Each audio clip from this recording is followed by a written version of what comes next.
Behold, how good and pleasant it is when brothers dwell in unity. When I was 4 years old, my mother wanted some pictures of my brother and I for a Christmas card. As the photo shoot went on, things progressively got worse. Behold, how good and pleasant it is when brothers dwell in unity. But brothers don't always dwell in unity, do they? My brother and I have come a long way since we were kids.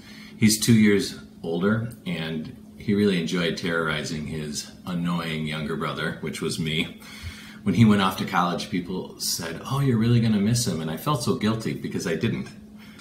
Then, when we didn't have to live together, when we grew up spiritually and emotionally, and when we started pursuing godliness, we became friends. But we had to work at it. Cain and Abel, the prodigal sons, even David, the author of this psalm, and his brothers had various degrees of bad relationship. Jacob and Esau are classic examples of disunified brothers. Dad is dying, and the inheritance has to go to someone. "Why not me?" says the younger brother as he tricks his dad into blessing him. The Middle East is still affected by this act of deception. My dad died 10 years ago. As my mom passed through her 80s and into her 90s, my brother and I tried to accommodate her as best we could. She couldn't live alone, but she didn't want to move into a care facility, and so she moved into my brother's house for a couple years. My mom's finances got intermingled with my brother's, and I was just thankful that he was willing to help her to that degree. So my role at that point really just became encourager of him.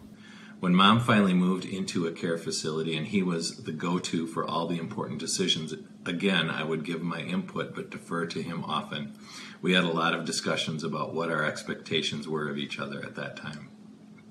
When Mom died almost exactly a year ago, Mark and I started working through the division of the inheritance that my mom left, some of which was still intertwined with my brothers. We both took the attitude of how can we honor the other. This psalm often came to mind. I wanted to live in unity with my brother. It was a guiding principle for how I wanted to be making decisions. Again, we shared our expectations and focused on how to help the other get the best share. I'm thrilled to say that I have not only a brother, but a very dear friend. This is only possible because of a gracious God who alerts us to pay attention to His word.